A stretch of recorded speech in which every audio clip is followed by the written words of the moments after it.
If she so much as twitches. Don't.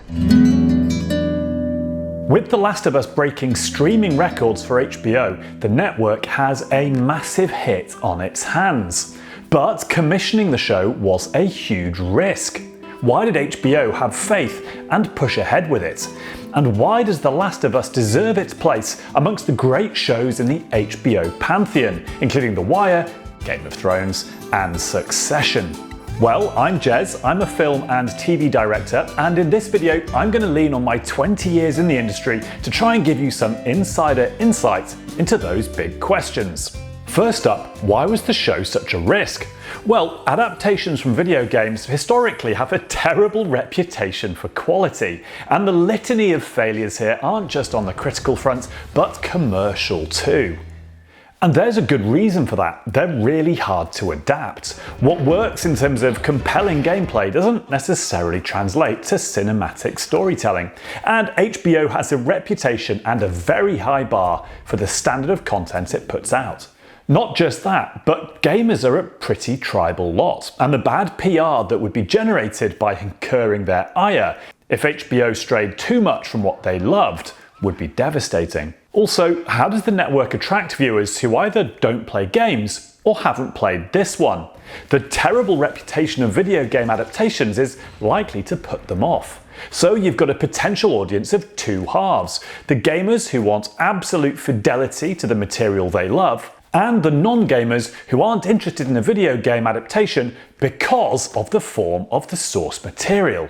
And here's the thing, a literal adaptation designed to please the gamers would never work, simply for time and pacing reasons, let alone considerations like casting or budget. So if you're HBO, you look at this idea for a show and figure you're on a hiding to absolutely nothing. So why did they push the button?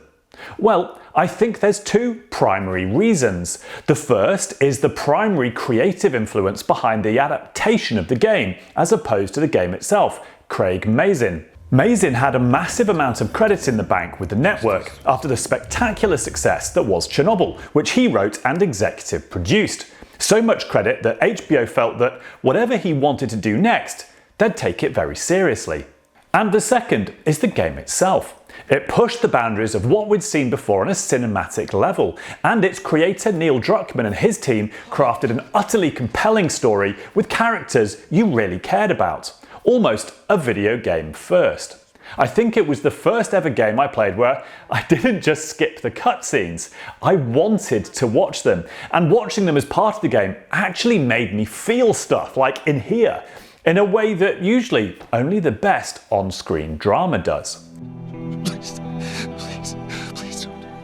So the source material was a much tastier set of ingredients than that served up by a plumber jumping onto mushrooms, for example.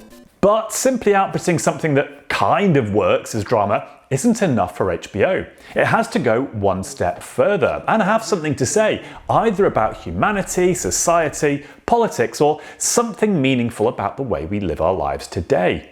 It needs to have big themes and elevate the genre. Now that's exactly what Chernobyl did. It wasn't just a disaster show, it drilled down into the human systems at place that enabled the meltdown to happen, drawing implicit parallels with America today. The show was fundamentally about our relationship with truth, and how dangerous it can be when we start to play fast and loose with it. So Mazin and Druckmann had to pitch something that hit just as hard. And what was it that piqued HBO's attention? Roll with me here. What do I think that the TV version of Last of Us is? Love Actually with zombies.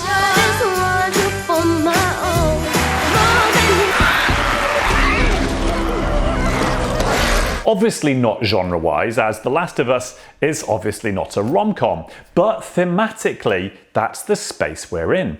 Love Actually is a tapestry exploring the different kinds of love, from childhood to unrequited, infatuation, and so on. And The Last of Us is an interrogation of love too, but from a very different angle. The big theme? Love can make you do terrible things. I never told them anything about your brother. And this isn't something that we're used to seeing represented on screen.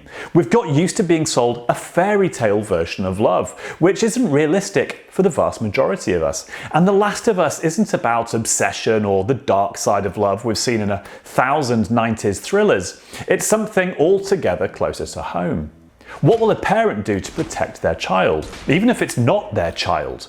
What are the moral rights and wrongs of those choices? The very boldness of this theme and the freshness of it is what I believe gave HBO the confidence to run with Mazin and Druckmann's pitch and throw tens of millions of dollars at the project. Alive! So once they made it, why has it been a hit? It was still facing the double challenge of how you please the two halves of the potential audience. So how did the show walk that tightrope? Well, the first episode had to be quite faithful to the source material to let the core audience, the gamers, know they're in safe, respectful hands.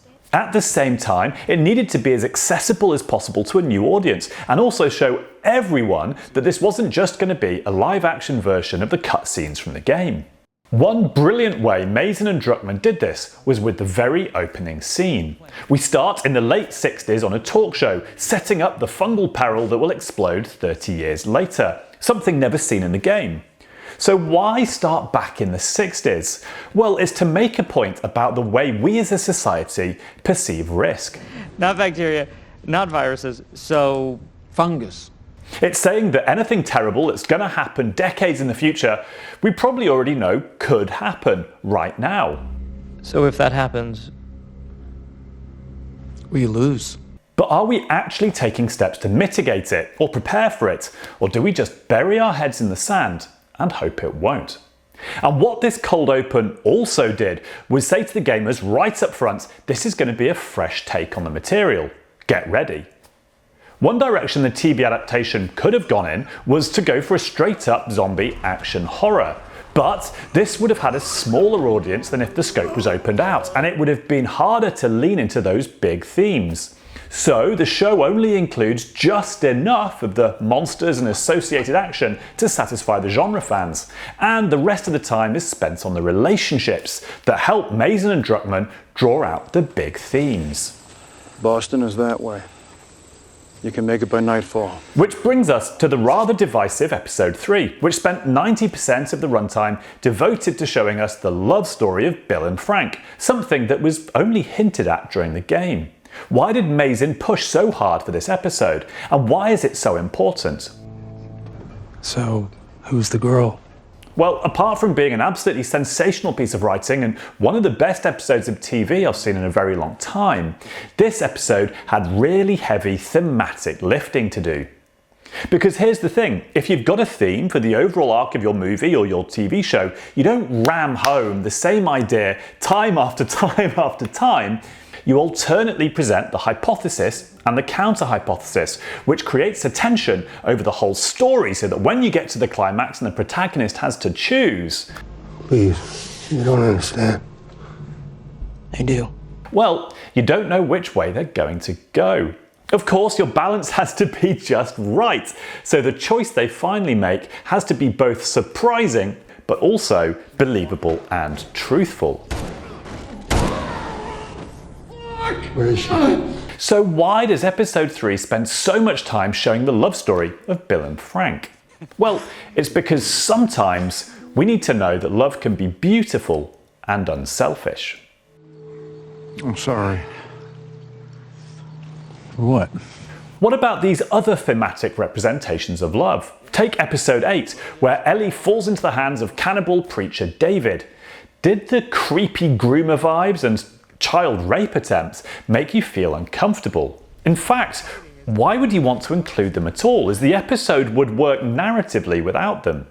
Well, it's all because of theme, and the answer is in David's speech about cordyceps.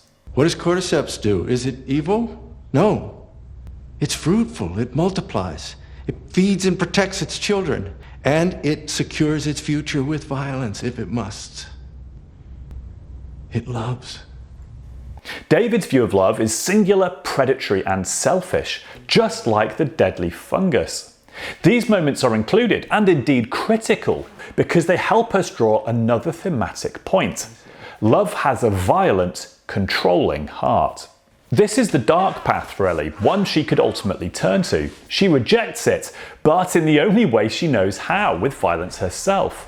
There is a subtle difference between the main theme about protecting love with violence with this one, where love is about acquisition and control.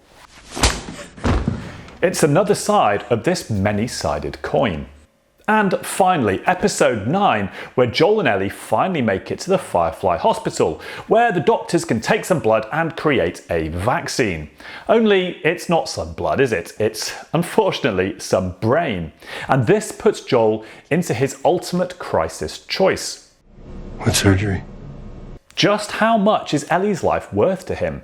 How much violence and death is he prepared to deal out to save it? Let alone the ramifications of leaving a world remaining riddled with fungal zombie infection. This is the ultimate stamp of the controlling idea of the show itself and what it has to say. Love can make you do terrible things. Was it right for Joel to rescue Ellie? Mazin, in the excellent HBO podcast, says how he can make compelling arguments for both sides. And that's the way good drama should be. We don't have to agree with it, but does it make us feel something and leave us thinking, wondering what we might have done? You've just come after her. In fact, ironically, there's a cost to Joel of the rescue too. Not just of his soul, but his relationship to Ellie too. Swear to me that everything you said about the Fireflies is true. He'd rather lie to her about what happened and have her know that he's lying than flat out put the responsibility onto Ellie of knowing exactly what her life cost. I mean, if you were her, how could you ever live with that? What could you ever do in the rest of your life that could possibly right that much wrong?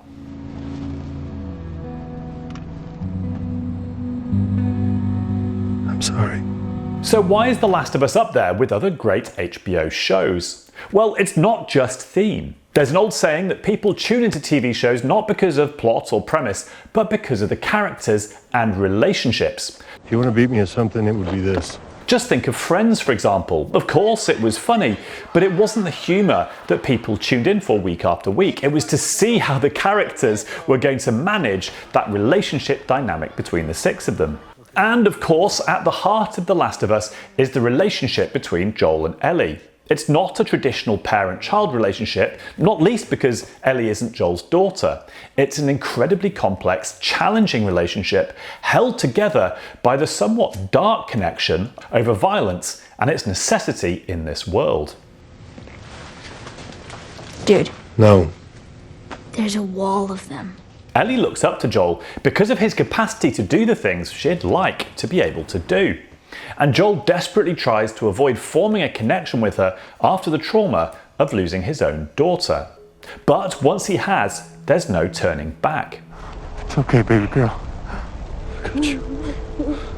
It's the complexity of this relationship that we find enthralling, and that somehow they'll be able to find a peace that Ellie's never had before and Joel's not had for 20 years. Will they find it? And if so, at what cost?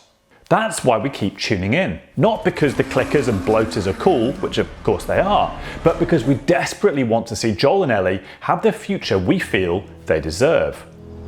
We finished what we started.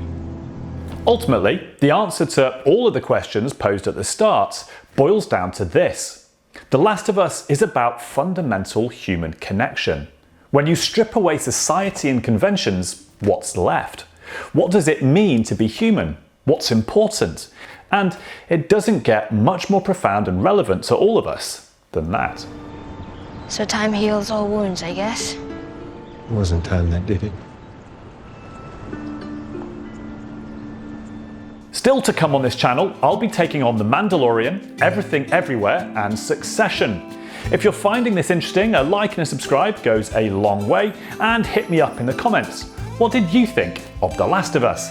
And finally, if you're wondering who the hell I am, well, I talk about it at the end of the Top Gun Maverick film I made. Link here and in the description. Look after yourselves. Until next time.